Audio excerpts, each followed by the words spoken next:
పాడాం, మనకు వాక్యం అవసరం. ఆ పాట మీకు ఎందుకు జ్ఞాపకం చేశానంటే, మనం దేవుని సన్నిధిలో ఎంత ఆనందం దేవుడు ఇస్తాడు అన్నది మనం అనుభవిస్తున్నాం. 10 గంటలకు వచ్చినా తెలుస్తుంది. 10 గంటల నుంచి మనం ఇంచుమించు గంట పాటలు అన్నీ పాడుతుంటే, పాస్టర్ గారికి నాకు ఇక్కడ ఎలా ఉంటుందో తెలుసా, మీరు ఎలా ఉన్నారు కానీ మీరు ఏమనుకుంటారో భయపడతారు, లేకపోతే నాట్యం చేసేస్తాం ఇద్దరం కూడా. దావీదుని చూసి మేకాలు ఏదో అపార్థం చేసుకుందట, మీరు ఎక్కడ అపార్థం చేసుకుంటారని భయం. కానీ లేకపోతే పాస్టర్ గారి మనస్తత్వం నాకు అర్థమైపోయింది, నా మనస్తత్వం కూడా పాస్టర్ గారికి అర్థమైపోయింది. మీ ఇద్దరం కూడా చిన్నపిల్లల నాట్యం చేస్తుంటే మీరు పాటలు పాడుతుంటే అంత హృదయం ఆనందంతో కేకలేస్తుంది. దేవుని నామన స్తోత్రం కలుగును గాక. అది పరిశుద్ధాత్మ ఆనందమే తప్ప భౌతికంగా ఆనందించడం మాకు ఏమి లేవు. మేము అందగాలమా లేదా కుర్రోలమే, దేని పెట్టి ఆనందిస్తాం, దేని పెట్టి నాట్యం చేస్తాం. మేము పరిశుద్ధాత్మ ఆనందం అంతే. ఓకే, మనకి బ్రదర్ కూడా చాలా మంచి సాక్షి ఇచ్చారు, మంచి హెచ్చరిక కూడా ఇచ్చారు. క్రైస్తవులైన వాళ్ళకి చాలా చాలా అవసరం అది. ఇంకా రోడ్డు మీద మనం ఎవరిని చూసేటప్పుడు భయపడిపోతూ ఉంటాం, పోలీస్ కేసు అవుతుంది ఏమైనా, అది బాబు ఈ మనకి ఎందుకు లేని పుట్టించుకుని తప్పించుకుని వెళ్ళిపోతుంటాం. అక్కడ మనం యాజకుడిలాగా లేదా లేవీలాగా ప్రవర్తిస్తుంటాం, సమరేలాగా ఉండం. అలాంటి ఎన్నోసార్లు నా జీవితంలో కూడా ఎన్నోసార్లు తప్పు చేసి బ్రదర్ చెప్తున్నా నాకు అది అనిపిస్తుంది, ప్రభు నన్ను క్షమించు.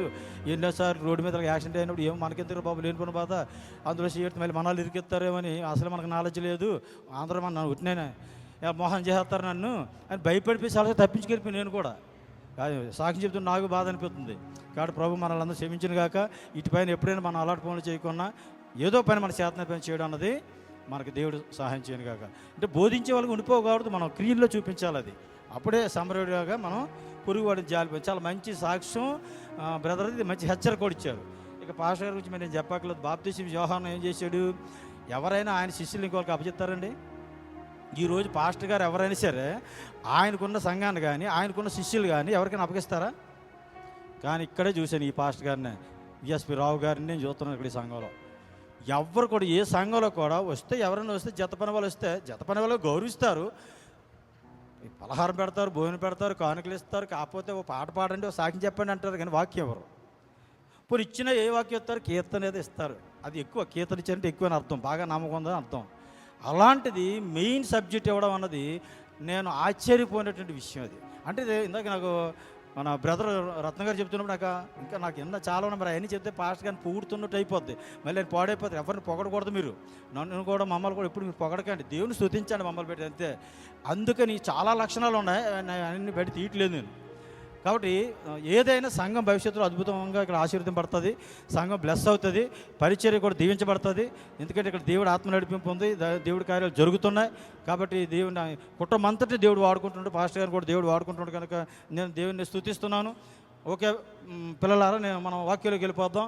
నేను మరి విశాఖపట్నం వచ్చి మరి దువ్వాడల ఇది రాజీవ్ నగర్ ఈ ప్రాంతంలో ఈ చర్చిలో ఇది నిలబడడం 3వ సారి.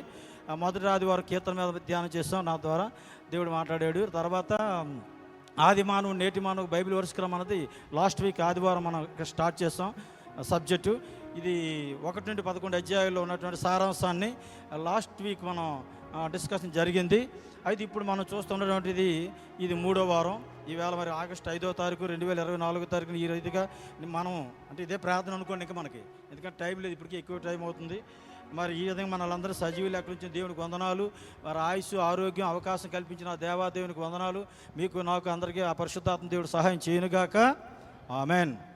ఓకే, వాక్యంలోకి వెళ్ళిపోతున్న ప్రియులారా, మీకు లాస్ట్ టైం పాంప్లెట్ ఇవ్వడం జరిగింది. ఆది మానవుడు నేటి మానవుడికి బైబిల్ క్రమం అన్నది ఆ పాంప్లెట్లో ఉన్నటువంటి సబ్జెక్ట్నే మనం కొనసాగించమని పాస్టర్ గారు చెప్పారు, నాకు అవకాశం ఇచ్చారు. కాబట్టి వారు ఇచ్చినటువంటి అవకాశాన్ని బట్టి, దేవుడు ఇచ్చినటువంటి ఆయుష్ ఆరోగ్యాలు పెట్టి నేను ముందుకెళ్తున్నాను. ఇది 2వ క్లాసు. ఆ విధంగా చూస్తే 1 నుంచి 11 అధ్యాయాలు వివరణ అన్నది జరిగింది. అయితే నేను అనుకుంటున్నాను ఈ వారానికి ఒక్కసారి ఇలా చెప్పుకెళ్తే నాకు ఈ జీవితాంతం చెప్పలేను ఆది మానవుడు నేటి మానవు వరకు, ఎందుకంటే చాలా సబ్జెక్ట్ ఉంది బైబిల్, అది సముద్రం. కాబట్టి ఒక పక్క నేను నేర్చుకుంటూ ఉండాలి, ఒక పక్క మీకు నేర్పుతుండాలి. కాబట్టి మీకు ఇంకొక అవకాశం ఉంది, మీకు ఇంకా స్పీడ్గా ఎవరైనా నేర్చుకోవాలనుకుంటే ప్రతి సోమవారం రాత్రి 7:30 నుంచి 8:30 వరకు కూడా నా తాలూకా పరలోక స్వరం అనే దాంట్లో నేను మాట్లాడుతున్నాను. అది ఇప్పటికే ఆది మానవుడు నేటి మానవు వరకు 4 ఎపిసోడ్లు చేసాం, అయిపోయింది. రేపటి నుంచి రాజుల గ్రంథంతో స్టార్ట్ చేస్తున్నాం, రాజులు నుంచి ప్రారంభిస్తాం. ఇక కంటిన్యూ వెళ్తుంటుంది ప్రతి సోమవారం కూడా. మీకు ఎవరికైనా ఆసక్తి ఉంటే ఆ లింకు నాకైనా ఫోన్ చేసి పంపిస్తా, లేదా పాస్టర్ గారి దగ్గరికి మీరు కలెక్ట్ చేసుకోండి, పాస్టర్ గారికి అందిస్తాను ఆ లింకు. ప్రతి సోమవారం రాత్రి 7:30 నుంచి 8:30 రాజుల గ్రంథాలు, ప్రవక్తల గ్రంథాలు కలిపి ఉంటాయి. ఏ రాజుల కాలంలో ఏ ప్రవక్తలు వాళ్ళ సమకాలిక అంతా ప్రతి వివరణలు ఉంటాయి, వాళ్ళ గురించి ఎక్కడెక్కడ వాళ్ళ రెఫరెన్స్ ఉంటాయి బైబిల్లో. ఇక్కడ నుంచి మీకు రాజులు, అస్సూరు, బబులోను, గ్రీకు, రోమా ఈవెన్ కంటిన్యూ అయిపోతుంది బైబిల్ స్టడీ అలాగా. మరి దేవుడు ఎంతవరకు ఆయుష్ ఆరోగ్యం ఇస్తాడో అంత ఎంతవరకు వాడుకుంటున్నా తెలియదు. యూట్యూబ్లో అది యూట్యూబ్లో కూడా ఉంటుంది ఆ కార్యక్రమం, పరలోక స్వరం అన్నది. అది ఒక విధంగా దాన్ని కూడా వినియోగించుకోండి మన సంఘస్థులు. రెండోది మన చర్చిలో కూడా మీరు వినియోగించుకోండి ఈ కార్యక్రమాన్ని. చాలా చక్కని యవ్వనస్తులు అన్ని విషయాల్లో, పాటల్లో, వాయిద్యాలు, ఆరాధనలో పోయిన ఆదివారం కూడా చెప్పకుండా ఉండలేకపోతున్నాను నేను. నాకు వాక్యం ఎవరైనా చెప్తారంటే చాలా ఆసక్తి అండి. సమూయేలు బాలుడు మాట్లాడుతుంటే ప్రధాన యాజకుడని ఏలి విన్నాడండి.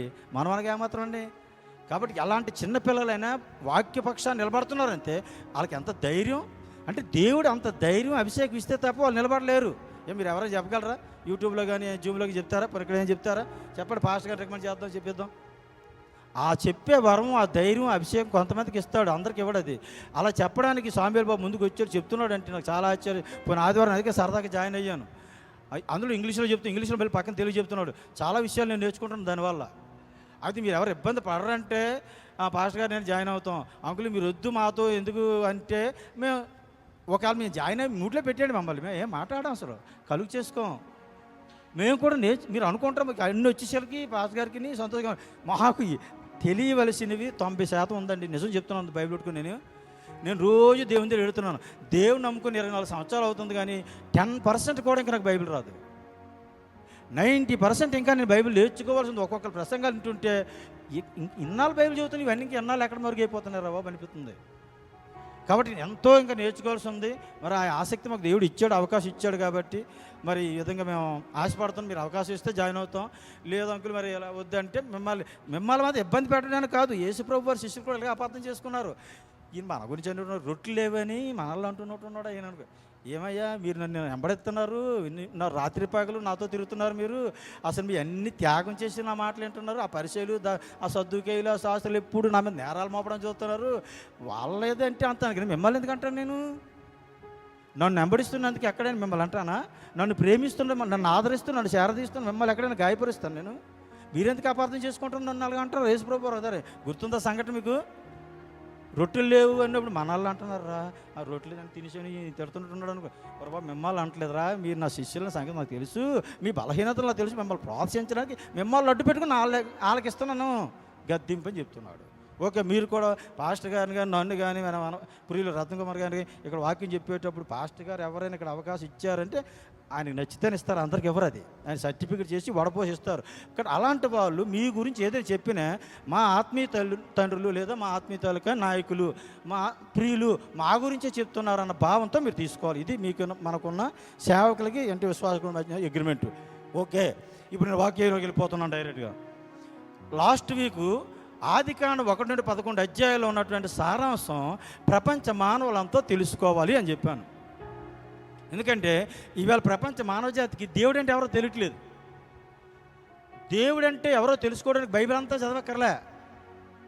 ఆదికాండం 1 నుండి 11 అధ్యాయాలు కానీ వాడికి అర్థమైతే ప్రతి మనిషికి కూడా, మానవుడు అన్నవాడికి, చదువు వచ్చిన వాడికి ఆ చదువుకున్న అర్థమవుతుంది ప్రార్థనపూర్వకంగా. లేదు ఒకవేళ విన్నే, చదువు రాకపోయినా ఒకవేళ విన్నే ఎవరి దగ్గరైనా అర్థమవుతుంది. ఆ 11 అధ్యాయాలు అర్థమైతే అస్సలు బైబిల్ దేవుడే దేవుడు, ఈయన తప్ప వేరొక దేవుడే లేడు అన్న సాక్ష్యం ఇవ్వక తప్పదు. ఆమేన్. అయితే ఇప్పుడు మనం ఒక పని చేయాలి. ఆ 11 అధ్యాయాల్లో అసలు ఏముందో మనకు తెలియాలి కదా. మనలో చాలామంది తెలియదు. ఆ 11 అధ్యాయాలు చదువు అబ్రహాం దగ్గర మొదలు పెట్టేస్తుంటారు. అక్కడక్కడ ఆదాము చదువుతారు, మొదటి 3 అధ్యాయాలు ఏదైనా తోడుకొంచి, తర్వాత నోవకాల జలప్రాలకు వెళ్ళిపోతారు. ఆ తర్వాత మరలా అబ్రహాం దగ్గర నుంచి ఇంక పట్టుకొని, అబ్రహాం దగ్గర నుంచి ఉన్న చరిత్ర అంతా, పాత నిబంధన చరిత్ర అంతా క్రీస్తు వరకు కూడా యూదులది, అది మంది కాదు. అది సమస్త మానవ జాతి కాలం ఆదికాండం 1 నుంచి 11 అధ్యాయాలు మాత్రమే. ఈరోజు సృష్టిలో ఉన్నటువంటి అన్ని జాతుల వారికి, అన్ని కులాల వారికి, అన్ని దేశాల వారికి, మతాల వారికి వర్తించేది బైబిల్లో ఉంది. ఎక్కడ ఉంది అంటే ఆదికాండం 1 నుంచి 11 అధ్యాయాలు ఉంది. 12 అధ్యాయాన్ని చదవడం మానేసి, అది అబ్రహాం సంతానం, అది యూదులది. ఓకే, అది పక్కన పెట్టేసి తర్వాత ఇంకా బైబిల్ చదవాలనుకుంటే యేసుక్రీస్తు జీవితాలు చదువు. యేసుక్రీస్తు నీ కొరకు ఎందుకు వచ్చాడు, నీకోసం ఏం చేశాడో, ఆయన ఎలా లేచాడో, మళ్ళీ ఎప్పుడు, అన్ని సువార్తల్లో అర్థమవుతుంది. 11 అధ్యాయాలు మొదటను, తర్వాత సువార్తలు చదివితే ఇంకా బైబిల్ అర్థం, యేసు ప్రభు గురించి దేవుడి గురించి అర్థం కానివాడు ఎవరు ఉండరని నేను అనుకుంటున్నాను. మరి ఇంకా అంత చదివినా ఇంకా అర్థం కాలేదంటే దేవుడు వాళ్ళ హృదయాలు తెరవలేదని అర్థం. దేవుని నామమున స్తోత్రం కాదు. అయితే ఇప్పుడు మనం క్రైస్తవులుగా మనం చేసిపెట్టింటే ఆ 11 అధ్యాయాలు ఏముంది అసలు? ప్రపంచ మానవ జాతికి సంబంధించినటువంటి సిస్టమ్ ఏముంది అందులో అంటే, ఫస్ట్ అధ్యాయంలో మనం చూసాం. మళ్ళీ రిపీట్ చేస్తున్నాం ఒకసారి. ఈరోజు కొత్త వాళ్ళు కూడా వచ్చారు. 11 అధ్యాయాలు ఏముందో బయట చెప్తాను. తర్వాత ఆదాము నుంచి కూడా అబ్రాహం వరకు లింకప్. అది ఆదాము నుండి అబ్రాహం వరకు మధ్యలో ఎవరెవరు ఉన్నారో వాళ్ళ వయసులు కూడా మీకు చెప్తాను. ఈ రెండు కూడా మీరు పికప్ చేయండి, ప్రపంచాన్ని తెలియచేయండి. ఎవరు దేవుడో తేల్చుకోమని చెప్పండి. ఇలాంటి దేవుడు ఎక్కడ నుండి చూపించమనండి, ఇలాంటి గ్రంథం ఎక్కడ నుండి చూపించమనండి. ఫస్ట్ అధ్యాయంలో ఏం రాశాడు? 6 దినాల్లో సృష్టిని చేశాడని చెప్పాడు ఆయన. టైం టేబుల్ కూడా చెప్పాడు. నేను మొదటి దినాన్ని వెలుగును సృజించాను, పగలకి రాత్రికి పేర్లు పెట్టాను అన్నాడు. తర్వాత రెండో దినం వచ్చేసరికి ఆకాశం నేను సృజించాను, దానికి పేరు పెట్టానని చెప్పాడు. మూడో దినాన్ని భూమికిని పేరు పెట్టాను, భూమి మీద ఉన్న వృక్షాలన్నీ నేనే మొలిపించానని చెప్పాడు.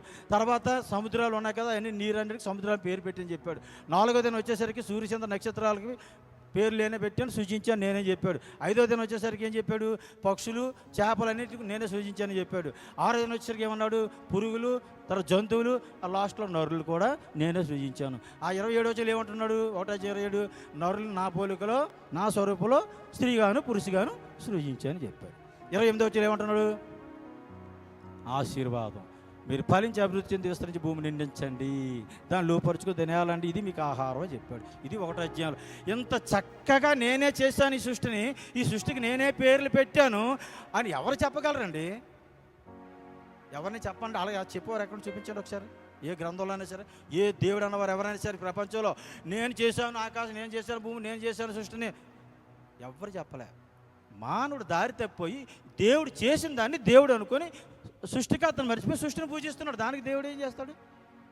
ఓకే, ఇక 2వ అధ్యాయానికి కలిసి వివరణ చెప్తున్నాడు. ఆ సృష్టిక్రమం ఎలా చేసామని చెప్తున్నాడు. 7వ దినం విశ్రాంతి తీసుకున్నాను చెప్తూ ఇదే ఆ సృష్టిక్రమం, దాని క్రమం ఉత్పత్తి ఇదే అంటున్నాడు.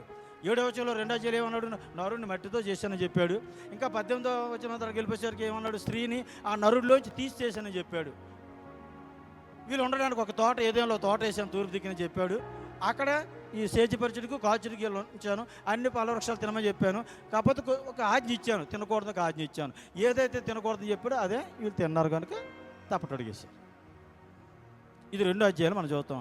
మొదట సాటిన సహాయంగా జంతువులన్నిటికీ పేర్లు పెట్టింది ఆదామే.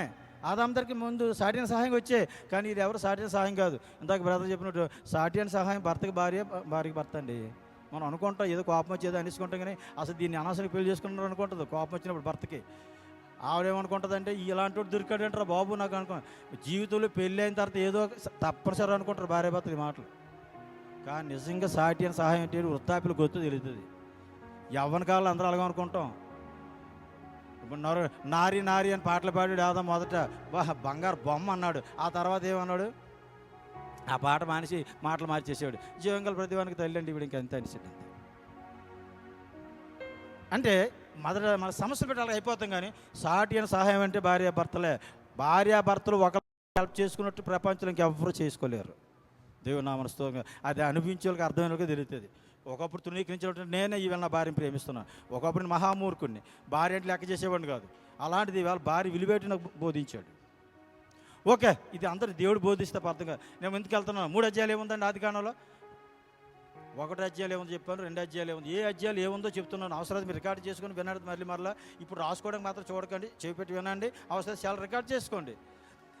3 అధ్యాయాలు ఏముందంటే, దేవుడు చెప్పిన దాన్ని ఆజ్ఞాతికరం చేసేటట్టుగా 3వ వ్యక్తి ఎంటర్ అయ్యాడు ఈ ఫ్యామిలీలో. ప్రతి ఫ్యామిలీ పాడైపోవడం కారణం ఈ 3వ వ్యక్తే. ఎవరు? సర్పం. ఈ సర్పం ఏం చేసింది? సర్పం ఎంటర్ అయ్యి ఈ ఆదికాండం 3వ అధ్యాయంలో ఏం చేసిందండి? వీళ్ళ కాపురంలో స్విచ్ పెట్టింది. ఆయన లేనప్పుడు వీడి దగ్గరికి వచ్చి పండు తినిపించింది. తిన్న తర్వాత ఆయనకి ఇచ్చేసింది. ఇచ్చిన తర్వాత ఇద్దరు సిగ్గుపడడం భయపడడం అన్నది అలవాటైపోయింది. కదా దాక్కున్నారు. దేవుడు వచ్చేసరికి ఏమయ్యా ఏం చేసావు ఆదామంటే, నువ్వు ఇచ్చిన భార్య అన్నాడు. ఏమమ్మా ఏటమ్మా ఎలాంటి పని చేసావంటే, నేను కాదు ఆ సర్పమే అన్నది. ఇలా ఒకరి మీద ఒకరు పెట్టుకుంటున్నారు. ఓకే, ఇక ఏదైనా ఇక అయిపోయింది పని, ఇంకేం లేదు. సర్పానికి ఇచ్చారు గట్టిగా, ఇక మను తింటామని దాన్ని చెప్పించాడు, దాన్ని అయిపోయింది. తర్వాత ఆదికాండం 3:15 మొట్టమొదటి ప్రవచనం అదే, ఆయన స్త్రీ సంతానంగా పుడతాడు, అప్పుడు నీ తల కొడతాడని చెప్పాడు. కాబట్టి ఆ ప్రవచనం నెరవేరింది సిలువలో. ఆ తర్వాత ఇంకా అందులోంచి వాళ్ళకి శపించిన శాపాలు వచ్చేసే మనకి. ఇవాళ స్త్రీ అనిపిస్తున్న శాపాలన్నీ ఆ అవాం వాళ్ళు వచ్చినవే. మా ఆదాం చేసిన పొరపాటుకి మేమందరం అనిపిస్తున్న మొగలందరూ కూడా, మొత్తం మానవ జాతి అందరం కూడా అనుభవిస్తున్నటువంటి శాపాలన్నీ కూడా ఏంటి? చెమట కాచడం, ఆహారం తినడం, తర్వాత మీరు మొన్నే కనుక మొన్న అయిపోతాం. అబ్బే బైబిల్ మాది కాదు, అవే నేను స్త్రీని, నేను రాణిని, నాది మా మతం వేరు, మా దేశం వేరు, మా కులం వేరు, నేను ప్రసవ వేదన పడను, నేను నా భర్తకు లోబడను, నా భర్త అంటే కుదరదు. ఇంకా అది ప్రతివానికి జీవంగల ప్రతివానికి తల్లి ఆమె,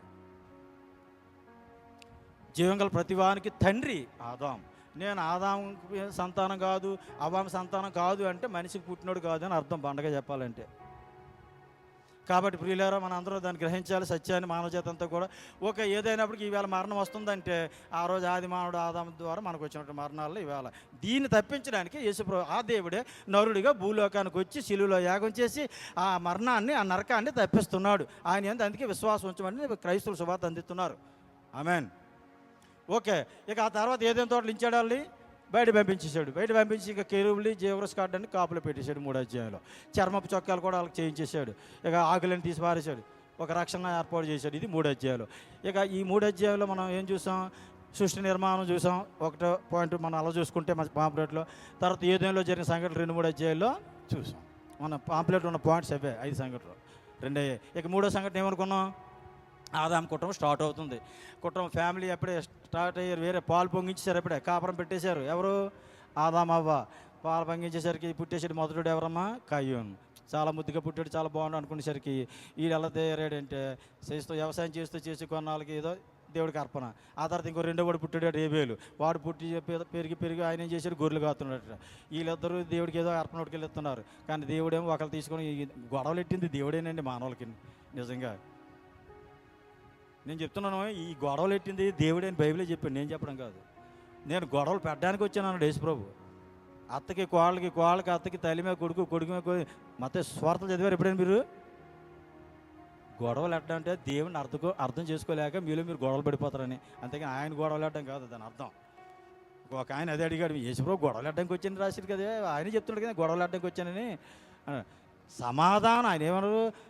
ఆ దూతలు ఏమైనా పాట పాడి లోకసభ 2:14 పరలోకందును భూమి మీద స్తోత్రం చేసి సమాధానం కలుగును కాక అని ప్రకటించేవి. గొడవలు కాదు. తండ్రి అని దేవునితో సమాధానపరచడానికి కుమారుడు దేవుడు వచ్చాడు. అది అసలు సత్యం. కాబట్టి మనం ఏమనుకుంటున్నాం అంటే ఇప్పుడు ఆదాము పిల్లలిద్దరు ఏమయ్యారు? గొడవలు పడి ఒకరిని చంపేసుకున్నారు. చివరికి కయ్యూను ఏమైపోయాడు? 4వ అధ్యాయంలో హంతకుడు అయిపోయాడు. హేబేలు ఏమైపోయాడు? అత్సాక్షి అయిపోయాడు. ఒకడు హంతకుడు, ఒక అత్సాక్షి. ఓకే, ఇక దేవుడు అడుగుతున్నాడు, ఏమయ్యా కయ్యూను మీ తమ్ముడు ఎక్కడంటే నాకేం తెలుసు, నిన్నే కావాలి వాడిని ప్రశ్నించాడు. తిక్క సమాధానం చెప్తున్నాడు. చివరికి సరే ఇంకా స్పాట్లో చంపేయాలి అసలు దేవుడు, కానీ ఆదాము కనిపించి కయ్యూను కూడా కనికరించి ఏం చేశాడు? నువ్వు దేశంగా నువ్వు పోరా బాబు దేవుడి సన్నిధి నుంచి దూరం అయిపోయాడట. దేవుడు పాపం చేసే వాళ్ళకి దేవుడి దగ్గర దూరం చేసేస్తాడండి. అదే మనకు అర్థమవుతుంది. దేవుడి సన్నిధి దూరం అయిపోయాడని రాయబడి ఉంది అక్కడ. ఓకే, ఇంకా ఆయన ఏం చేశాడు? దేశంలో అక్కడ ఒక ఊరు కట్టుకుంటూ ఆయన పుట్టిన కుమారుడికి, ఆ తర్వాత హనోకి అన్నటువంటి ఊరి పేరు పెట్టేశాడు. ఆ తర్వాత ఆయన కుమారుడు ఈరాదు, తర్వాత మహూయేలు, మొత్తశేయులు, లేమేకు. ఆయన భూమి మీద 2 భార్యలు మొట్టమొదటి చేసుకున్నాడు ఆయన, ఆదాషెల్ల. వాళ్ళకేమో యాబాలు యూబాలు పుట్టారు. వాళ్ళేమో వాయిద్యాలు వాయించే వాళ్ళకి మూల పురుషులు, ఇనుపు పని వాళ్ళకి మూల పురుషులు, ఎన్ని ఉంటాయి అక్కడ మీకు. తర్వాత పశువులు గల వారికి మూల పురుషులు. ఈ మూల పురుషులు అందరూ కయ్యూను సంతానం నుంచి వచ్చారు. 4 ఈ వంశావళంతా ఆదికాండం 4 అధ్యాయాలు ఉంటుంది మీకు. ఆదికాండం 4 అధ్యాయాలు ఉన్నదంతా కయ్యూను తాలూకా వంశావళి. ఇది ప్రియులారా, ఈవేళ ప్రపంచంలో వృత్తులన్నిటికీ మూల పురుషులు ఎవరంటే ఆదాము సంతానం. ప్రతి విద్య వాళ్ళ దగ్గర నుంచే ప్రారంభమైంది. ఓకే, ఇక 4వ అధ్యాయంలో ఒక మంచి మాట ఉంటుంది. ఈయనకి ఒక కుమారుడు పుట్టాడు అంట. ఎవరికి? ఆదాముకి. 3వ కుమారుడు ఎవరండి? సేతు. సేతు పుట్టినప్పుడు ఆదాము వయసు 130 సంవత్సరాలని రాయబడి ఉంది. ఆ సేతుకి ఇంకో కొడుకు పుట్టాడు అంట. ఆయన పేరు ఏం పేరు? యోనోసు. ఆయన పుట్టినప్పుడు యెహోవా నామాన ప్రార్థన ఆరంభమైందని రాయబడి ఉంది 4:26 ఆదికాండంలో. అంటే యెహోవా నామాన్నే మొట్టమొదటి భూమి మీద ప్రార్థన ఆరంభమైంది అని మనకు అర్థమవుతుంది. ఈ భూమి మీద అస్సలు ప్రార్థన అన్నది, దేవుడికి మానవుడు చేసే ప్రార్థన అన్నది మొట్టమొదటి బైబిల్లో 4:26లో రాయబడి ఉంది. యెహోవాకే ప్రార్థన చేశారు, సృష్టికర్త అయిన దేవుడికే ప్రార్థన చేశారు. ఆ తర్వాత ఇప్పుడు వీళ్ళంతా మన వాళ్ళు కల్పించుకున్నారు. మన పితరులందరూ కూడా అందరికీ ప్రార్థన చేయడం, మనుషులకు ప్రార్థన చేస్తారు, దేవతలకు ప్రార్థన చేస్తారు, దేవుళ్ళకి ప్రార్థన చేస్తారు, బొమ్మలకు ప్రార్థన చేస్తారు. అందరూ మన మానవులు కల్పించుకునే విధానాలు ఇవన్నీ కూడా. కానీ మొట్టమొదటి ప్రార్థన మాత్రం యెహోవా నామాన్ని జరిగింది అని మనకు అర్థమవుతుంది. ఒక 5 అధ్యాయానికి వచ్చేసరికి ఏముంది, ఆదాం తలకు వంశాల గురించి చెప్తున్నాడు. ఆదాం కుటుంబంలో 3వ వాడు అయినటువంటి సేతు ఉన్నాడు కదా. అంటే కయ్యూను దేశదిమ్మరయ్యాడు, దేవుని సన్నిధికి వెళ్ళిపోయాడు. ఏబేలు చనిపోయాడు, సేతు ఉన్నాడు కదా. ఈ ద్వారానే నోవాహు వచ్చాడని చూపిస్తున్నాడు ఆదికాండం 5వ అధ్యాయంలో. దానికే ఆ వంశాలు అందుకే రాశాడు. లేకపోతే నోవా ఎలా వచ్చాడో మనకు అర్థం కాదు కదా. సేతు ఎనోసుని కన్నాడు, ఎనోసు కేయినాని కన్నాడు, కేయినాని మహలేలుని కన్నాడు, మహలేలేమో ఎరేదుని కన్నాడు, ఎరేదేమో అనోకుని కన్నాడు. ఈ అనోకే దేవునితో నడిచిన అనోకు. ఈయనకేమో మెతుశేలని కన్నాడు, తర్వాత మెతుశేలేమో లెమేకుని కన్నాడు, లెమేకేమో నోవాని కన్నాడు. వీళ్ళు 10, ఆదాము నుంచి నోవా వరకు 10 తరాలు. వాళ్ళ వయసులు కూడా మీకు దేవుని చిత్తవేత్త తర్వాత తెలియజేస్తాను. మీకు 5 అధ్యాయాలు ఉన్నాయి, ఎవరు ఎన్నాళ్ళు జీవించారో. అంటే ఇంత చక్కగా బైబిల్ రాసి ఇచ్చాడండి, ఎంత చక్కగా వివరాలు ఇచ్చాడు ఈ లింకప్. ఆది మానవుడి నుంచి నోవాహు ఎలా వచ్చాడు. అయితే నోవా కాలం వచ్చేసరికి ఆదికాండం 6వ అధ్యాయానికి వచ్చాం మనం. ఇప్పుడు పోయిన వారంలో ఇక్కడికి ఆపాను నేను. ఇప్పుడు 6వ అధ్యాయం జాతం వినండి. 6వ అధ్యాయంలో జలప్రళయం గురించి హెచ్చరిస్తున్నాడు. ఏమని, నోవాహు ఈ కాలంలో నీవు నీ కుటుంబం నీతిమంతులుగా కనబడుతున్నారు, కాబట్టి నేను భూలోక జనులంతా కూడా చెడిపోయి వాళ్ళ మార్గాలంతా కూడా చెరిపేసుకున్నారు. వాళ్ళ హృదయ తలంపులు కేవలం కూడా వాళ్ళ మొదటి నుంచి అంతా ఊహ అంతా కూడా చెడ్డది, కాబట్టి ఇంకా నేను భరించలేను. కాబట్టి నేను ఆకాశం నుంచి వర్షం కురిపించి 40 దినాలు రాత్రి పగలు వర్షం కురిపించి ఈ భూలోకాన్ని జంతువులతో పాటు ప్రతి జీవిని, ప్రతి జీవరాశిని కూడా నేను నిర్మూలన చేయాలనుకున్నాను. ఇది నా ఉద్దేశం. కాబట్టి నువ్వు పని చేయాలి. నీకు నీ కుటుంబానికి కొన్ని జాతులు మళ్ళీ తర్వాత సృష్టి నీతో నడవాలి కనుక నీ కుటుంబం ఉండాలా. కొన్ని జీవరాశుల్లో ఆడది మగది ప్రతి జంతువుల్లో ఉండాలి. ఈ విధంగా వాడలోకి మీరు నడిపించుకోండి. 3 అంతస్తుల వాడు ఉండాలి, అది చిత్తసారమునంతో చెయ్యాలి, దాని కొలతలు ఇవి, ఇలా చెయ్యు అని నోవాహుకు చెప్పాడు. ఎక్కడ 6వ అధ్యాయంలో. తర్వాత మీరు చదువుకుంటే ఇదే ఉంటుంది. ఓకే, అయితే మాటకి అతను మళ్ళీ 7 అధ్యాయాలు మళ్ళీ మొదటి రోజులు ఏమంటాడు, ఈ తరం వారిలో నీవే నీతిమంతుడు కనుక అని చెప్తున్నాడు. మళ్ళీ అక్కడ అంటాడు, ఇంకొక 7 దినాల్లో భూమి మీద వర్షం కురిపించబోతున్నాను, 40 దినాలు 40 రాత్రులు గొప్ప వర్షం పడుతుంది, కాబట్టి మీరు రెడీగా ఉండండి అని మళ్ళీ చెప్పాడు. చెప్పిన తర్వాత 7 అధ్యాయాలు అన్నట్టుగా దేవుడు చెప్పినట్టుగా జరిగించాడు. ఏం చెప్పాడు, జలప్రళయం పంపిస్తున్నాడు, పంపించేసాడు. 40 దినాలు రాత్రి పగలు వర్షం, మొత్తం భూమి అంతా నిండిపోయి, చెట్లు పర్వతాలు అన్నీ నిండిపోయాయి. అయితే నిన్ను నీ కుటుంబాన్ని రక్షిస్తున్న మాట ఇచ్చాడు కనుక వాడలో నోవా కుమారులు ముగ్గురు కోడళ్ళు, మొత్తం వీళ్ళంతా కూడా యానమనుడు కూడా రక్షింపడినట్టుగా, భార్యతో సహా రక్షింపడినట్టుగా చూస్తాం. ప్రతి ఆడ మగ జంతువులు ఒక్కొక్కటి రక్షింపడినట్టు జతలుగా రక్షింపడినట్టుగా చూస్తాం. ఇదంతా కూడా 7 అధ్యాయాలు జరుగుతుంది. 7 అధ్యాయం 23వ వచనం మంచి మాట ఉంటుంది. ఎవరు నిర్మూలం అయిపోయారో రాశాడు, ఇంకా ఎవరు మిగిలారో రాశాడు 7:23లో. తర్వాత మీరు చదువుకుంటే ఇక 8వ అధ్యాయానికి వెళ్ళిపోతాం. 8వ అధ్యాయం చేసేసరికి ఎప్పుడు ఎంతకాలం అయిపోయింది అనుకుంటారు. 7 అధ్యాయానికి 8వ అధ్యాయానికి మధ్యన సంవత్సరం 10 రోజులు అయింది. వాడలో సంవత్సరం 10 రోజులు ఉన్నాడు నోవా కుటుంబం. ఆ తర్వాత దేవుడు నోవాహుని జ్ఞాపం చేసుకున్నాడంట. ఓకే, నీళ్ళు తగ్గినట్టు కనబడుతున్నాయి. ఒక కాకిని పంపాడు, అరారాత్ పర్వతాల మీద ఓడ ఆగింది. ఇది ఒక కాకిని పంపాడు, తిరిగి రాలేదంటే తర్వాత పౌరాన్ని పంపాడు. 2 సార్లు వచ్చింది, 3వ సారి అది కూడా భూమి మీద అప్పటికే నీళ్ళు ఇంకిపోయాయి. ఈ విధంగా 8 అధ్యాయాలు మనం చూస్తున్నాం. 8 అధ్యాయాలు ఎంత విషయం అంటే గొప్ప విషయం. ఆదాముకి జలప్రళయం వచ్చినప్పుడు వయసు ఎంత, ఆదాము వాడలోంచి బయటకు వచ్చినప్పుడు వయసు ఎంత, చక్కగా 7 అధ్యాయాలు 8 అధ్యాయాలు రాశాడు. దాన్ని పెట్టి మన సంవత్సరం 10 రోజులు లెక్క కట్టాం. కాబట్టి ఇంత చక్కగా బైబిల్ క్లియర్గా ఉంది. డేట్లతో సహా ఇచ్చాడు, వయసులతో సహా ఇచ్చాడు. ఇంకెవరు మాట్లాడడం కాదు, దేవుని ప్రశ్నించడానికి మనం ఎవరండి అసలు? దేవుని ప్రశ్నించే అవకాశాలు కూడా ఇవ్వలేదు ఆయన, అంత క్లియర్గా ఇచ్చాడు. ఓకే, 8వ అధ్యాయం వచ్చేసరికి మొట్టమొదటి బలిపీఠం కట్టినాడు ఎవరంటే నోవాహే. ఇక బలిపీఠం కట్టేశాడు, దేవుని కృతజ్ఞత తెలియజేశాడు, బలిచ్చాడు. ఆ తర్వాత ఒక మాట రాయబడి ఉంది కింద 8వ అధ్యాయంలో, ఆకాశము భూమి ఉన్నంత వరకు కూడా, ఈ సృష్టి ఉన్నంత వరకు కూడా శీతాకాలం ఉంటుంది, వేసవికాలం ఉంటుంది, చలికాలాలు ఉంటాయి, అన్ని కాలాలు ఉంటాయి, రాత్రులు ఉంటుంది, పగలు ఉంటుంది. అంటే ఇవన్నీ ఎవరు పుట్టించారు? ఆయనే, బైబిల్ దేవుడే. ఏ బైబిల్ దేవుడైతే సృష్టిని చేశాడో, ఏ బైబిల్ దేవుడైతే ఈ కాలాన్ని నిర్వహించాడో, ఏ బైబిల్ దేవుడైతే వీటిని అన్నిటినీ నడిపించాడు ఇంతవరకు, ఆ కాలాలు కానీ, ఆ సమయాలు కానీ, ఆ ప్రకృతి కానీ ప్రతిది కూడా ఆయన అధికారానికే లోబడి ఉంటున్నాయి. పగలు కానీ, రాత్రి కానీ, వర్షం కానీ, తుఫాను కానీ, గాలి కానీ, అగ్ని కానీ, పంచభూతాలు కానీ, ప్రకృతి వైపరీత్యాలు కానీ, ఏదైనప్పటికీ ప్రపంచంలో ఆయనకే లోబడుతున్నట్టుగా కనపడుతుంది. అది ఈ అధ్యాయంలో ఉన్న గొప్పతనం. ఇంతకన్నా గొప్ప దేవుడు ఇంకెక్కడ ఉంటే చూపించమనండి. క్రైస్తవం వదిలేసిన బైబిల్ చూసి వెళ్ళిపోతాను నేను. ఇది 8వ అధ్యాయంలో ప్రియులారా. ఇక 9వ అధ్యాయం వచ్చేసరికి నోవా కుటుంబంతో మాట్లాడుతున్నాడు. ఆదాం కుటుంబంతో ఏదైతే చెప్పాడో బ్లెస్సింగ్ అదే చెప్తున్నాడు. నోవాహు, నీకు ఇక సృష్టి అంతా పోయిందని బాధపడకండి. మీరు నీ 3 కుమారులు ఉన్నారు, నీ 3 కోడళ్ళు ఉన్నారు, మీ భార్య భర్తలు 2 ఉన్నారు, 80 మీరు ఫలించి అభివృద్ధి చేసి విస్తరించి భూమి నిందించండి అన్నాడు. అంతే. అంతకుముందే తనకి శాకాహారం ఇచ్చాను, ఓన్లీ ఆకుకూరలు తినమని చెప్పాను, ఇప్పుడైతే మీరు మాంసం కూడా తినండి చెప్పాడు. ఇంకా దేవునామ స్తోత్రం కలుగును గాక. మన క్రైస్తవులు చాలా ఆనందం మాంసం అంటేనే. అసలు భోజనాలకు వెళ్తే 80 లేకపోతే బిర్యానీ లేకపోతే తినబుద్ది కాదు. ఏం ఫంక్షన్లు లేవాయి బాబు, ఏం పెట్టాడే లేవాయి బాబు. ఈ నోవా కంచి మనకు అలవాటు అయిపోయింది అది.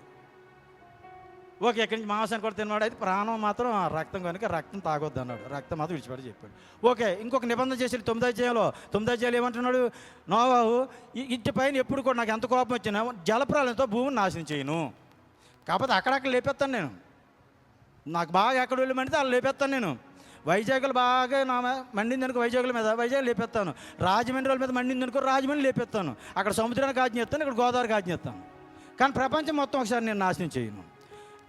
నేను అన్న మాట నెరవేర్చుకుంటాను అనడానికి నీకు నాకు నిబంధన ఒకటే. మానవులకి నాకు నిబంధన ఆకాశంలో ఆ ధనస్సు, దాన్ని ఇంద్రధనస్సు అని పేరెట్టారు మనోళ్ళు. ఆ ధనస్సు కనబడుతుంది, ఆ రంగులతో ధనస్సు, ఆ నిబంధన జ్ఞాపకం చేసుకుంటాడు నోవా. ఓకే, ఈ 9వ అధ్యాయం ప్రియులారా, మీరు వివరంగా అధ్యాయాలు చదువుతుంటే ఇంకా క్లారిటీ వస్తుంది మీకు. ఇంకా తర్వాత ఏం జరిగింది? ఆ తర్వాత ఏ రాశాడంటే, నోవా 3 కుమారుల ద్వారా షేము, హాము, యాపేతు ద్వారా భూమంతా వ్యాపించారు అని రాశాడు. ఇంకా ఏం కావాలండి క్లారిటీ? ఆదాము నుంచి వచ్చిన జనరేషన్ అంతా లైమ్ అయిపోయింది. నోవా ద్వారా వచ్చిన జనరేషన్ అంతా భూమంతా వ్యాపించారు. అంటే మొదటి 3 ఖండాలు వ్యాపించారు. షేము ద్వారా ఆసియా ఖండం, హాము ద్వారా ఆఫ్రికా ఖండం, ఈ యాపేతు ద్వారా పైన మధ్యధరా సముద్రం ఉన్నటువంటి ఐరోపా ఖండం. ఇజ్రాయెల్ దేశాన్ని మీరు ఎప్పుడు మ్యాప్లో చూడాలి. మీరు తూర్పు పక్క ఆసియా ఖండం ఉంటుంది, ఇది సేమ్ సంతానం వ్యాపించిందట. కింద ఉన్నటువంటి ఐగుప్తు ఆఫ్రికా ఖండానికి వ్యాపించిందట. పైన ఉన్నదంతా కూడా మధ్యధరా పైన ఉన్నదంతా కూడా ఐరోపా ఖండం. ఈ 3 కుమారుల ద్వారా 3 ఖండాలు స్టార్ట్ అయ్యాయి మొదట. ఈరోజు 7 ఖండాల ప్రపంచం అంతా కూడా. ఎవరు 7 ఖండాల ప్రజలు అంటే నోవా సంతానం. నోవా 3 కుమారుల ద్వారా వచ్చారు. ఇది ఆది కాండం మనకు 10వ అధ్యాయంలో వివరాలు చాలా ఉంటాయి. ఏ కుమారుడు ద్వారా ఏ జనాలు వచ్చారు, వాళ్ళ భాషలు, వాళ్ళ దేశాలు, వాళ్ళ ప్రాంతాలన్నీ కొన్ని రాశాడు అక్కడ. ఇక లాస్ట్ ఆది కాండం 9వ అధ్యాయంలో చిన్న మిస్టేక్ జరిగింది. ఎవరిది? నోవాది. బైబిల్ చదివేలు ఎప్పుడు ఇలాంటి జాత పడుకుంటారు. తాగిసి పడుకున్నాడు ఆయన వస్త్రహీనుడిగా. ఆ కొడుకు ఏదో చూశాడు, అప్పుడు ఆయన కవర్ చేయొచ్చు కదా, హాము ఆయన మానేసి మిగతా అన్నదమ్ములు ఇద్దరు చెప్పాడట. అందుకేమో ఆయన కోపం వచ్చి ఆయన కొడుకు కనాను ఉన్నాడు కదా, ఆయన కొడుకు కనాను ఆయన చెప్పించేశాడు. అందుకే కనానీలకి ఇజ్రాయెల్కి ఈ యుద్ధాలు. కనానీలు అందుకే దాసులు ఇజ్రాయెల్కి. ఓకే, అదొక చిన్న మిస్టేక్ నోవా కాలంలో. అందుకే ఇప్పుడు కూడా అంతవరకు సహించిన వాడు ధన్యుడు, అంతవరకు సాక్ష్యాన్ని నిలబెట్టుకునేవాడు ధన్యుడు. నిలబడ్డాడు అనుకునేవాడు పడిపోకుండా చూసుకోవాలి. ఈవేళ బాగానే ఉన్నాం, కానీ అంతవరకు ఇలా ఉంటామా? ఈరోజు చాలా భక్తి చేద్దాం. ఒకప్పుడు చాలా భక్తి చేసేసేవాడు. నేను అనుకునేవాడిని నా భక్తి ఎవరు చేయలేడు అనుకున్నాను. ఈవేళ నాకు అర్థమవుతుంది ఆ భక్తి నేనే చేయలేకపోతున్నాను. సిగ్గేస్తుంది నాకు నిజంగా. ఒకప్పుడు ఉపవాసాలు నేను ఉండలేకపోతా, నేను చేసే ప్రార్థన నేను చేసి నాకు ఎవరు తెలియదు అనుకునేవాడు. అహంకారం సాతానుగాడు మనలో గర్వం తీసుకొస్తుంటాడు. మన భక్తి, మన ఇంత బ్రదర్ చెప్పి మన యథార్థత, మన మంచితనం, మన భక్తి అంతా మురికని చెప్పాడు ఆయన. కాబట్టి ప్రియులారా, కానీ నోవాకు తొట్టిల్లాడు చివరిలో. కానీ మనం అంతవరకు తొట్టిలు కొంచెం జాగ్రత్తగా ఉండాలని ప్రభు చెప్తున్నాడు. ఓకే, సొలొమోను కూడా చివరిలో తొట్టిల్లు పోయాడు. ఓకేనా? కాబట్టి మొదట జ్ఞానవంతులు, మొదట తెలివైన వాళ్ళు, మొదటి మంచి వాళ్ళు, అన్నీ మొదటి సాక్ష్యాలు బాగానే ఉంటాయి. చివరి వరకు వాళ్ళు కాపాడుకోవడం కష్టం. కాబట్టి చాలా జాగ్రత్తగా ఉండాలి. ఏదేనా కాదేనమే. ఓకే, దేవుని నామ స్తోత్రం కలుగును గాక. దేవుడు మీతో మాట్లాడును గాక, మనతో మాట్లాడును గాక. ఇక నెక్స్ట్ అధ్యాయానికి వెళ్ళాలి మనం. 10వ అధ్యాయానికి కొద్ది విషయాలు మీకు చెప్తాను. 10వ అధ్యాయంలో మీకు సేమ్ నుంచి ఎవరు వెళ్ళారు? ఫస్ట్ యాపేత గురించి చెప్తాడు. ఫస్ట్ యాపేత నుంచి ఏ కాండానికి వెళ్ళారు, తర్వాత హామ్ గురించి చెప్తాడు, తర్వాత ఏం సేమ్ గురించి చెప్తాడు. హామ్ గురించి చెప్పేటప్పుడు మీకు అక్కడ హాము వంశాలు ఒక ఆయన పేరు నిమ్రోద్ అని ఒక పేరు ఉంటుంది. నోవా కుమారుడు హాము, హాము కుమారుడు కూసు, కూసు కుమారుడు నిమ్రోదు. అంటే ఆదాముకి నోవాకి మునిమనుడు అవుతాడు ఈయన. ఎవరు? నిమ్రోదు. ఈ నిమ్రోదు మరి చాలా పరాక్రమం గల వేటగాడంట. ఎక్కడ పరాక్రమం గల వేటగాడని ఉంది బైబిల్లో? యెహోవా ఎదుట. దేవుని ఎదుటే పరాక్రమం గల వేటగాడట. మొట్టమొదటి భూమి మీద రాజు ఎవరు అంటే ఈయనే. వీళ్ళ చరిత్రలన్నీ బైబిల్లో రాస్తే బైబిల్ మనం ముయ్యలేమని షార్ట్కట్ చేశారు. చరిత్ర గ్రంథాలు ఉంటాయి వాళ్ళ గురించి. పురావస్తు శాస్త్ర తవ్వకాల్లో నేను చెప్తున్నాను, ఆదికాండం 1 నుంచి 11 అధ్యాయాల్లో బైబిల్లో ఏవైతే రాయబడి ఉందో వాటన్నిటి పురావస్తు శాస్త్ర తవ్వకాల్లో, వాళ్ళు తవ్విన తవ్వకాల్లో ఆధారాలు దొరికి ఆల్రెడీ ఉన్నాయి. నువ్వు బైబిల్ నమ్మపోతే ఆ శాస్త్రవేత్తల తవ్వకాల్లోనే, లేదంటే వాళ్ళ మ్యూజియంలో ఉంచినటువంటి వాటిని కూడా నువ్వు చూడొచ్చు. జలప్రాలం వచ్చిందని చరిత్ర చెప్తుంది, చరిత్ర రుజువు చేస్తుంది. నిమ్రోదు మొట్టమొదటి రాజు అని చరిత్ర రుజువు చేస్తుంది. నిమ్రోదు, బాబేలు, ఎరెక్కు, అక్కదు, కలిని అని 4 పట్టణాలని వెళ్ళి కట్టించాడు. ఎక్కడ? బబులోను ప్రాంతంలో. ఆ తర్వాత నినేవే ప్రాంతానికి వెళ్ళి, అస్సూరు ప్రాంతానికి వెళ్ళి ఇంకొక 4 పట్టణాలు కట్టించాడు. నినేవే పట్టణాన్ని కట్టించిన వాడు ఈయనే. కాలహును, రెసెను, రెహబోతును కట్టించిన వాడు ఈయనే. మొత్తం 8 పట్టణాలు కట్టించాడు నిమ్రోదు. నిమ్రోదు అంటే దైవద్రోహి, దేవునికి విరోధి. అక్కడ దైవద్రోహి కయ్యూను, ఇక్కడ దైవద్రోహి నిమ్రోదు. ఆదికాండం 1 నుంచి 11 అధ్యాయాలు ఉన్నటువంటి ముఖ్య వ్యక్తుల్లోని ఫెయిల్యూర్ అయిన వాళ్ళు ఉన్నారు, బాగా జీవించిన వాళ్ళు ఉన్నారు. ఈ ఇద్దరిని కూడా మనం స్టడీ చేయాలి. వాళ్ళ దారిలో వెళ్తే మనం ఫెయిల్ అవుతాం, వీళ్ళ దారిలో వెళ్తే, దేవుడు మెచ్చుకునే వాళ్ళ దారిలో వెళ్తే మనం పాస్ అవుతాం. ఓకే, ఇది ప్రియులారా 10 అధ్యాయంలో. ఇక 11 అధ్యాయం లాస్ట్, ఇందులో ఉన్నటువంటి లాస్ట్ అధ్యాయాలు ఏముంది? మొదటి 9 వచనాల్లోని ఒకే పలుకు, ఒకే భాష, అంత ఒకే అంటాడు 1వ వచనంలో. ఆ తర్వాత మరి ఒకే పలుకు, ఒకే భాష అంటే ఇది మనకేమర్థమవుతుంది? ఇంతవరకు మానవ జాతి అందరికీ ఒకటే భాష అంటే, మరి భాష ఇన్ని భాషలు ఉన్నాయి కదా, ఇవన్నీ ఎప్పుడు వచ్చాయంటే ఇక్కడే వచ్చాయి. బాబేలు గోపురం వాళ్ళు కడుతుండగా, ఆ పట్టణాన్ని కడుతుండగా దేవుడు వీళ్ళు చేసిన దాన్ని, అది దేవుడికి నచ్చలేదు, దేవుడి చిత్తం కాదు అది. దేవునికి వ్యతిరేకంగా పని చేస్తే ఏదైనా దాన్ని తారుమారు చేసేస్తాడు. ఏంట్రా మన అందరూ ఐక్యంగా చేయాలనుకో, ఎలాగైపోయింది ఇట్లా మధ్యలో అయిపోయింది, అయిపోద్ది అంతే. ఎందుకు? అది దేవుని చిత్తం కాదు. అది దేవుని చిత్తం అయితే ఎంతమంది అని దాన్ని ఆపలేరు. కాబట్టి బాబేలు గోపురం కట్టేటప్పుడు దేవుడే ఎంటర్ అయిపోయాడు. మీరు భూమి అంతా చెదిరిపండ్రా, భూమి నిండించండ్రా నేను చెప్తే మేము ఎక్కడికి వెళ్ళిపోకుండా ఇక్కడే అందరూ ఉండి గోపురం కొట్టుకుంటాం అన్న ఆలోచన దేవుడికి నచ్చలేదు. అందుకు వాళ్ళ భాషలు తారుమారు చేసి వాళ్ళ భూమి అంతా చెదరగొట్టాడంట.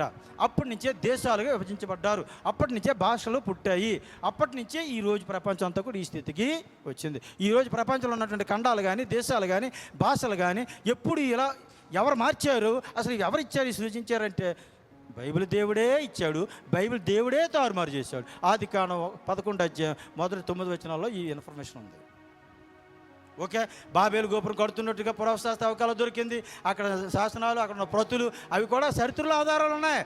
బైబిల్లో చెప్పింది ప్రతిదీ రైట్ అని అవి రుజువు చేస్తున్నాయి. క్రైస్తవులు చెప్పడం కాదు, బైబిల్ కల్పిత కథ కాదు, బైబిల్ రాయించుకుంది కాదు. ఇది రాయించుకుంది అయితే, ఇది కల్పిత అయితే పురావస్తు తవ్వకాల ఆధారాలు దొరకకూడదు. జలప్రాలం గురించి ఆధారాలు ఎందుకు దొరుకుతున్నాయి? బాబేలు గోపురం గురించి ఆధారాలు ఎందుకు దొరుకుతున్నాయి? ఏదైనా తోట ఉందని ఆధారాలు ఎందుకు దొరుకుతున్నాయి? ఇవన్నీ కూడా ఆధారాలు దొరుకుతున్నాయి. కాబట్టి బైబిల్ 100% కరెక్టు. ఇది ప్రియులారా. అయితే ఆదికాండం 11 అధ్యాయంలో ఆ 10వ వచనం నుంచి మనం లాస్ట్ వరకు చూస్తే కొంతమంది వంశాలు ఇచ్చాడు మనకి. ఆదికాండం 5వ అధ్యాయంలో సేతు తాలూకా నుంచి, సేతు నుంచి నోవా ఎలా వచ్చాడు ఇచ్చాడు. 11 అధ్యాయంలో ఈ తాలూకా సేము నుంచి, ఈ పేర్లు కన్ఫ్యూజ్గా ఉంటాయి. ఆదాం కుమారుడు సేతు అయినటువంటి 3వ వాడి ద్వారా నోవా వచ్చాడు. ఆదాం నుంచి 10 తరాలు నోవా వరకు. ఇప్పుడు నోవా నుంచి అబ్రాం వరకు 10 తరాలు. ఆదాం నుంచి అబ్రాంకి అయితే 20 తరాలు. ఓకే, అయితే ఇప్పుడు నోవా కుమారుడైన సేము ద్వారా అబ్రాం వచ్చాడు, హాము యాపే ద్వారా కాదు, సేము ద్వారా వచ్చాడు అనడానికి ఆదికాండం 11 అధ్యాయంలో లిస్ట్ ఇచ్చాడు మనకి. సేమ్ అర్పక్షని కన్నాడు, అర్పక్ష శాలను కన్నాడు, శాల ఏబేరుని కన్నాడు, ఏబేరు పెలేగుని కన్నాడు. ఈ పెలేగు పుట్టినప్పుడట భూమి దేశములుగా విభాగింపబడినది, అందుకే ఆయనకి పెలేగు అని పేరు పెట్టారని రాశాడు 10వ అధ్యాయంలో. పెలేగు ఎవరిని కన్నాడు? రయుని. రయు ఎవరిని కన్నాడు? సెరూగుని. సెరూగు ఎవరిని కన్నాడు? నాహోరు. నాహోరుని ఎవరు కన్నాడు? తెరహు. తెరహు అంటే ఎవరు? అబ్రాం తండ్రి. ఇది లింకు. అది మీరు అనుకోవచ్చు, ఒక్కొక్కరిని కన్నారా? మనకి ఇప్పుడు చెప్పినప్పుడు డౌట్లు అవుతారో, డౌట్లు వచ్చేస్తుంటాయి మీకు. ఒక్కొక్కరిని ఎగుతున్నారు పాస్టర్ గారు, ఒక్కొక్కరిని కన్నారు. ఒక్కొక్కరిని కాదు, ఆదాముకి అనేక మంది కుమారులు కుమార్తెలు గలరు, సేతుకి అనేక మంది కుమారులు కుమార్తెలు గలరు. మీరు చదవండి. యూనోస్కి అనేక మంది కుమారులు కుమార్తెలు గలరు, ప్రతి ఒక్కరికి అనేక మంది కుమారులు కుమార్తెలు గలరు. అందరినీ సెలక్షన్ చేసుకోలేదు ఆయన, వాళ్ళందరూ సమకాలికులు. ఆ కుటుంబంలో ఒక వ్యక్తిని సెలెక్ట్ చేసుకున్నాడు, ఆ వ్యక్తిని లీడర్గా చేశాడు, ఆ వ్యక్తిని ఎన్నుకొని ఆయన ద్వారా నెక్స్ట్ ఇంకొక లింక్ ఇచ్చాడు, ఆ తర్వాత ఇంకొక లింక్ ఇచ్చాడు. వాళ్ళ కుటుంబం ఎంత ఉన్నప్పటికి కూడా లింకప్ అన్నది ఎవరెవరితో ఇచ్చాడో అదే బైబిల్లో రాశాడు. వాళ్ళందరూ చరిత్రలు రాస్తే ఇక భూలోకం కూడా సరిపోదు, ఇక బైబిల్ ఎవరు చదవరు. మనం అర్థం చేసుకోవడానికి అక్కడ ఉన్న లింక్ని ఆ రంగు ఇచ్చాడు. కాబట్టి ఇది చాలా జాగ్రత్తగా 11 అధ్యాయాలు ఇది వివరణ. ఇక వ్యక్తుల గురించి చెప్తాను అన్నాను కదా. వయసులు కావాలంటే మీరు అలా మైండ్లో నోట్ చేసుకోండి. ఆదాం ఫస్ట్ ఎవరు? ఇప్పుడు మీరు రావాలా. ఫస్ట్ ఎవరు మనకి మానవుడు? ఇప్పుడు మనుషుల క్రమం చూద్దాం. ఆదాం 930 సంవత్సరాలు జీవించాడు. ఈవెన్ వయసులు కూడా ఇచ్చాడండి. ఎంత గొప్ప బైబిల్ అంటే అసలు ఈ 11 అధ్యాయాలు చదువుతుంటే నాకు ఎగిరి గెంతేస్తుంటాను నేను. మొదట్లో చాలా రోజులు బైబిల్ చదివినప్పుడు అర్థమయ్యి కాదు.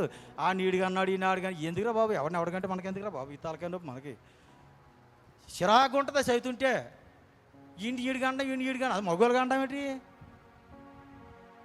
చిరాకు ఉంటుంది. కానీ అర్థమైన తర్వాత ఏమనిపించిందంటే అయ్యో బాబోయ్ ఇంత ఇన్ఫర్మేషన్ ఉందా ఆదికాండం 1 నుంచి 11 అధ్యాయాల్లో.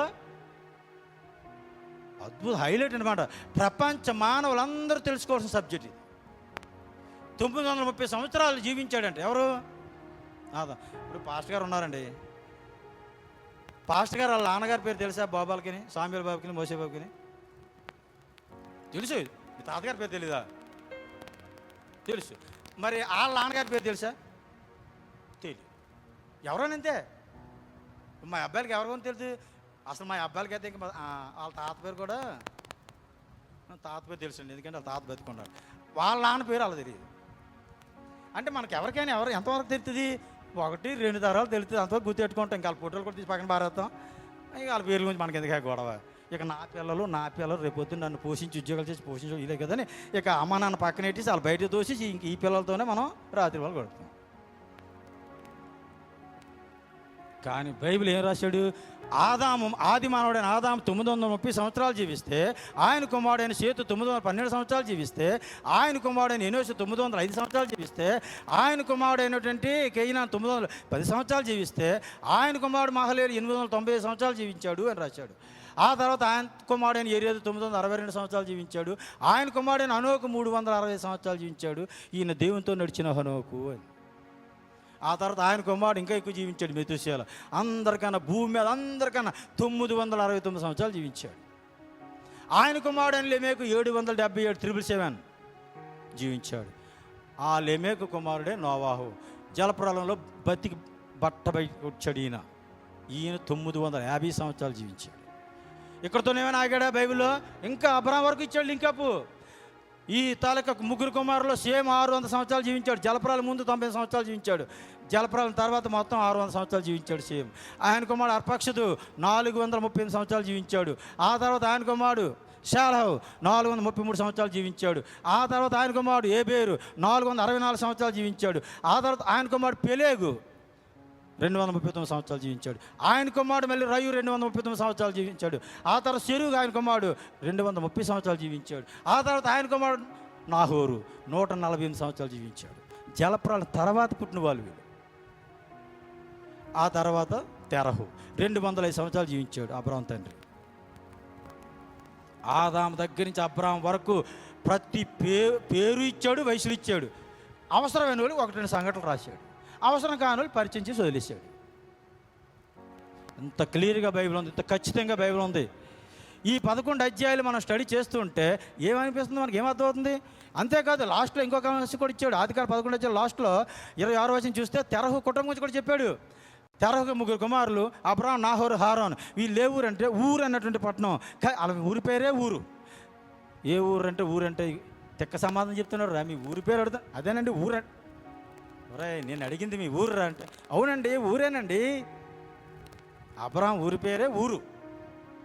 కల్దీ దేశంలో ఊరు అన్నటువంటి పట్టణంలో వీళ్ళు ఉండేవారు. తండ్రి తెరహు గారు 3 కుమారులు. అక్కడి నుంచి తర్వాత ఆరాను వచ్చారంట. ఆరాను వచ్చిన తర్వాత తండ్రి తెరహు మృతి నొందాడు 200 సంవత్సరాలకి.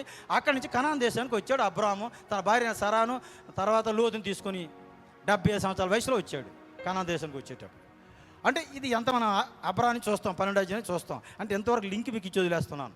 అంటే ఆదికాండం 1 నుండి 11 అధ్యాయాలు కూడా మానవ జాతి ఉత్పత్తి ఎలా జరిగింది, మానవుల నడిపింపు ఎలా జరిగింది, మానవుల పతనం ఎలా జరిగింది, మరలా మానవులు ఎలా ప్రారంభమయ్యారు, మరలా వాళ్ళు ఎక్కడ తప్పుటడుగేశారు బాబెల్ గోవిందారా, ఆ తర్వాత మరలా ఈ జనాలను ఎలా వ్యాపించాయి, ఇక అబ్రాహాం దగ్గరికి వచ్చేసరికి ఏం జరిగింది తర్వాత నెక్స్ట్ క్లాస్లో మనం చూస్తాం. ఇంతవరకు కూడా బైబిల్ ఎంత చక్కగా రాయబడి ఉంది కనుక ప్రియులారా మనం ఇది నేర్చుకొని అనేకులకు మనం నేర్పిస్తే ఒరే ఎంత బాగా చెప్తున్నాడు, కంటసేపు వయసులో చెప్పేది బాగా తెలివైన 7వ తరగతి పోయినోడు నేను. నా గురించి మీరు ఆలోచించుకో, నేను తెలివైన అనుకున్నారని మీరు తప్పటికి వేస్తారు మీరు. నేను పట్టేస్తుంటాను, చదివేస్తాను బాగా, అంతే. ఇవి మీరు గుర్తుపెట్టుకుంటారు, ప్రాక్టీసే, ఇందులో ఏమీ లేదు. అయితే ఇది మనకు కావాల్సింది మన జ్ఞానం హైలైట్ అవ్వడం కాదు. ఏది హైలైట్ అవ్వాలి? దేవుడు ఇక్కడ హైలైట్ అవ్వాలి. ఎంత జనరేషన్ని ఎంత క్రమంలో ఇన్ని సంవత్సరాలతో ఈ విధంగా రాయించిన దేవుడు ఎంత గొప్పవాడో అది మనం హైలైట్ అవుతున్నాం. కాబట్టి ఇది మనం చాలా జాగ్రత్తగా దేవుని హైలైట్ చేయాలి ఇక్కడ. అంటే మనకి ఏమర్థమవుతుంది? సృష్టి మీద అధికారం ఎవరికి ఉంది? బైబిల్ దేవుడికే ఉంది. సృష్టి అంటే ఏంటి?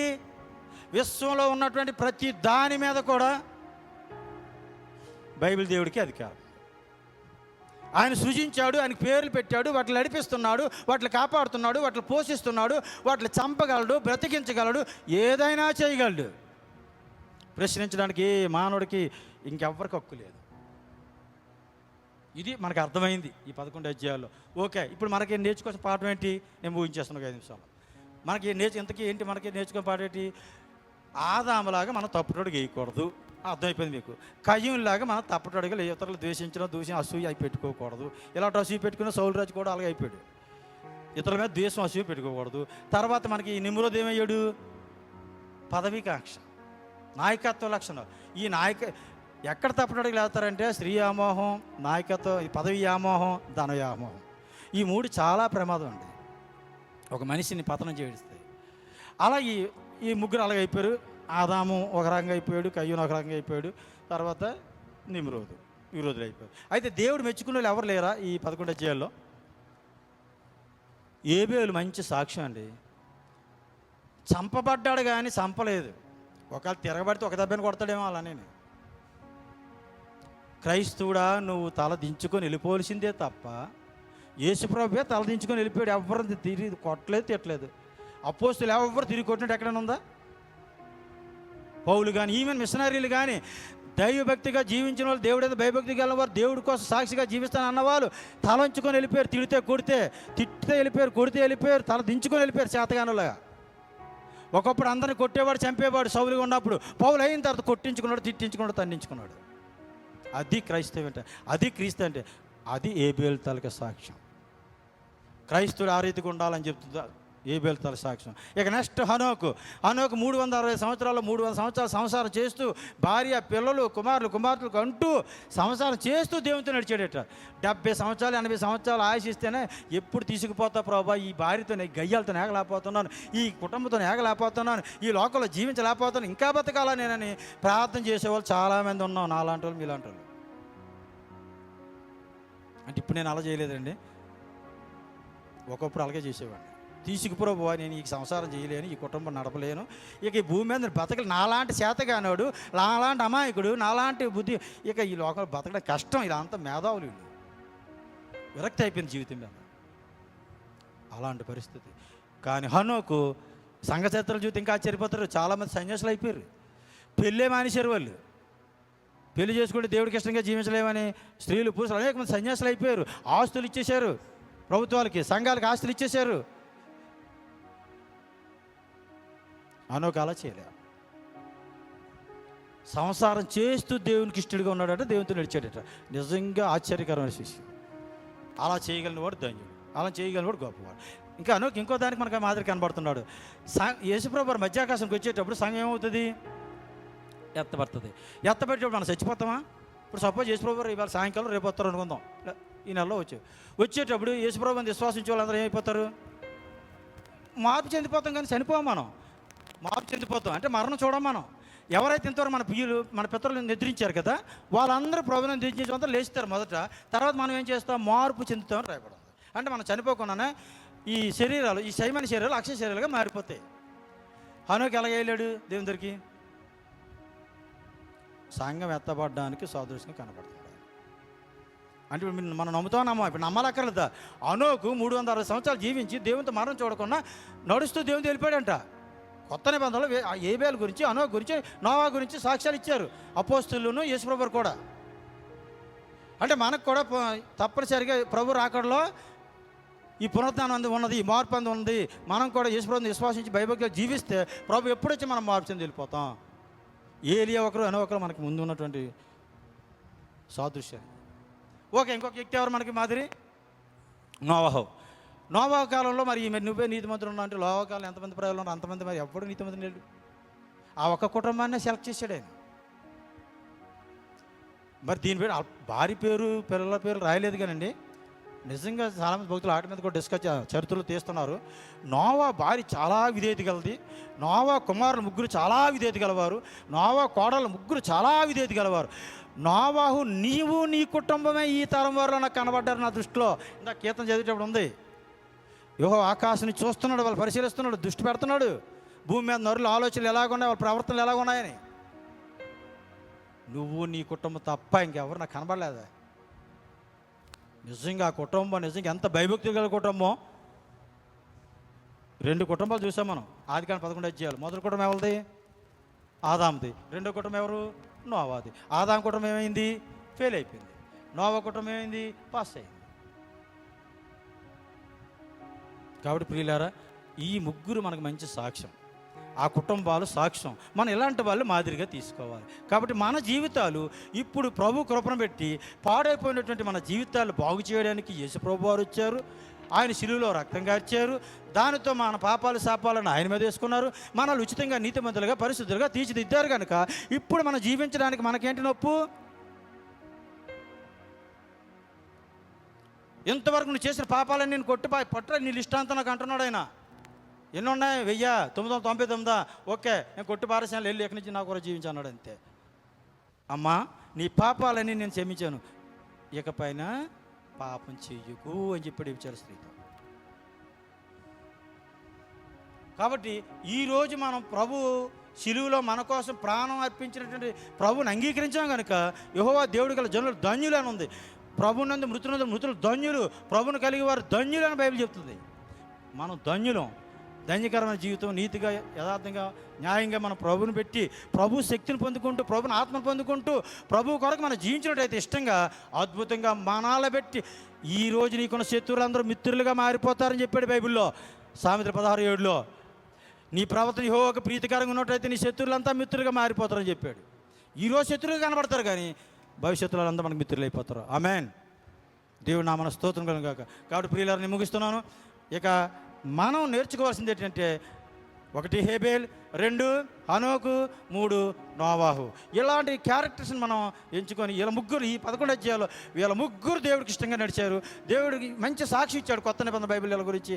ఇలా వీళ్ళలాగా మరి నోవా కుటుంబంలాగా లేదా హనోకు కుటుంబంలాగా మనం మన కుటుంబాలు మన సంఘం ఆ రీతిగా ఉన్నప్పుడు మనం అద్భుతంగా దేవుని చూస్తాం, దేవునితో సదాకాలం ఉంటాం, యుగ యుగాలు నిత్య జీవంలో ఉంటాం. ఇక మన రక్షణకి ఏ డోకా ఉండదు. పర సంబంధంగా కానీ ఆత్మ సంబంధంగా కానీ భూ సంబంధంగా కానీ అన్ని విషయాల్లో దేవుడు మనల్ని దీవిస్తాడు. అట్టి కృప దేవుడు మనందరికీ దయచేయునుగాక. ఆమేన్. దేవుడి మాటలు దీవించునుగాక. అవకాశం ఇచ్చినటువంటి పెద్ద పాస్టర్ గారు అయినటువంటి పెద్ద కాపర్ గారు అయినటువంటి యేసు ప్రభు వారికి, మన చిన్న పాస్టర్ గారు అయినటువంటి మాకన్నా పెద్ద ఆయన, చిన్న ఆయన చెప్తున్నారు ఆయన, మన పాస్టర్ గారు అయినటువంటి రావు గారికి, మరి సహోదరులు రత్నకుమార్ గారికి, మీ అందరికీ పేరు ప్రత్యేక వందనాలు తెలియజేసి నా మాటలు ముగిస్తున్నాను. Thank you all.